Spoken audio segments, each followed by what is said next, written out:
नमस्कार दोस्तों, स्वागत है आपका एपीएसएमटी स्ट्रैटेजिस्ट चैनल पर। आज हम एक सवाल सुलझाने वाले हैं जिसे देखकर कई इन्वेस्टर डर जाते हैं। एनुअल रिपोर्ट पढ़ना।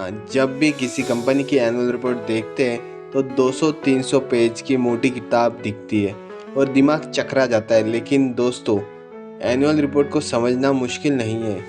अगर आप सही तरीका जानते हैं तो सिर्फ 15 मिनट में आप एनुअल रिपोर्ट से ज़रूरी जानकारी निकाल सकते हैं। आज मैं आपको स्टेप बाय स्टेप प्रोसेस बताऊंगा। सोचिए, आप किसी कंपनी में निवेश करना चाहते हैं। अगर आपने एनुअल रिपोर्ट पढ़ ली तो जान पाएंगे आप कि कंपनी का असली हाल क्या है, जैसे कि कंपनी की ग्रोथ, कंपनी कितना प्रॉफिट दे रही है, कंपनी के ऊपर डेब्ट कितना है, रिस्क कितना है और फ्यूचर प्लान्स। ये सभी आपको समझ में आ जाएगा।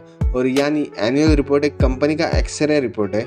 और सबसे अच्छी बात यह है कि कंपनी के वेबसाइट पे ये सब फ्री में मिल जाता है और सेबी के साइट पर भी ये फ्री में मिल जाता है। एनुअल रिपोर्ट का स्ट्रक्चर, जैसे कि एनुअल रिपोर्ट 200-300 पेज की होती है, लेकिन हर पेज ज़रूरी नहीं है। आपके लिए सिर्फ 5 से 6 की सेक्शन पढ़ने ज़रूरी है।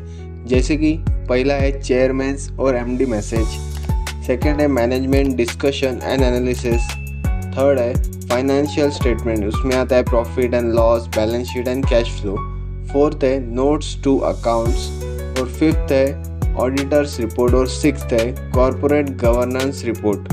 ये सब कॉर्पोरेट गवर्नेंस रिपोर्ट्स तो ऑप्शनल है अगर आपको डीपर स्टडी करनी है तो। स्टेप 1 है चेयरमैन एमडीज मैसेज। सबसे पहले पढ़े चेयरमैन या एमडी का लेटर। यहाँ से आपको कंपनी की स्ट्रैटेजीज, चैलेंजेस और फ्यूचर आउटलुक का अंदाज़ा लगेगा। अगर मैनेजमेंट फ्यूचर को लेकर कॉन्फिडेंट है और स्ट्रैटेजी साफ बताता है तो ये कंपनी पॉजिटिव सिग्नल देती है। स्टेप 2 है मैनेजमेंट डिस्कशन एंड एनालिसिस। ये रिपोर्ट का सबसे इम्पॉर्टेंट हिस्सा है। यहाँ कंपनी अपने बिजनेस एनवायरनमेंट, अपॉर्चुनिटीज, रिस्क और फ्यूचर प्लान्स बताती है।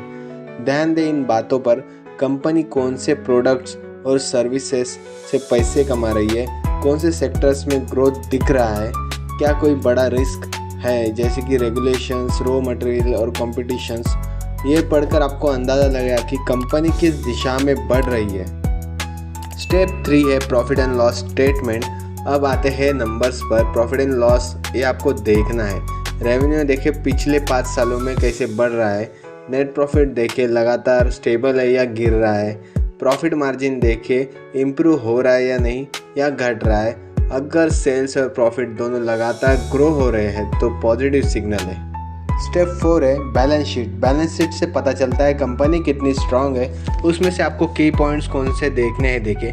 डेब्ट, कर्जा कितना है, डेब्ट टू इक्विटी रेशियो देखना है। आइडियली 1 से नीचे होना चाहिए। रिजर्व और कैश बैलेंस, स्ट्रॉन्ग कंपनी के पास हेल्दी कैश होना चाहिए। फिक्स एसेट्स और इन्वेस्टमेंट, कंपनी कहाँ इन्वेस्ट कर रही है, ये सब आपको देखना चाहिए बैलेंस शीट में। स्टेप 5 है कैश फ्लो स्टेटमेंट। प्रॉफिट और कैश फ्लो में फ़र्क होता है। कैश फ्लो स्टेटमेंट में देखें ऑपरेटिंग कैश फ्लो पॉजिटिव है या नहीं और फ्री कैश फ्लो पॉजिटिव है या नहीं। अगर प्रॉफिट दिख रहा है लेकिन कैश फ्लो नेगेटिव है तो डेंजर सिग्नल है। स्टेप 6 है notes to accounts and auditors report. Notes to accounts में हिडन डिटेल्स होती है। Contingent liabilities, related party transactions, tax disputes और ऑडिटर रिपोर्ट्स भी देखें। क्या ऑडिटर्स ने क्लीन रिपोर्ट दी है या कोई डिस्क्लेमर दिया है।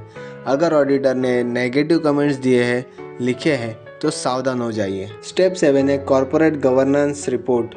यह सेक्शन बताता है कि बोर्ड ऑफ डायरेक्टर कितने इंडिपेंडेंट है, शेयर होल्डर के साथ कंपनी का व्यवहार कैसा है। अगर गवर्नेंस स्ट्रॉन्ग है तो लॉन्ग टर्म इन्वेस्टर्स के लिए पॉजिटिव सिग्नल है। तो दोस्तों, यही है 15 मिनट्स का शॉर्टकट प्रोसेस एनुअल रिपोर्ट पढ़ने का। अगर आप ये स्टेप्स फॉलो करेंगे तो बिना पूरे 300 पेज पढ़े भी कंपनी की असली स्टोरी समझ पाएंगे। अगर वीडियो अच्छा लगा तो लाइक कीजिए, सब्सक्राइब कीजिए और कमेंट में बताइए क्या आपने कभी किसी कंपनी की एनुअल रिपोर्ट पढ़ी है। मिलते हैं नेक्स्ट वीडियो में, तब तक के लिए हैप्पी इन्वेस्टिंग।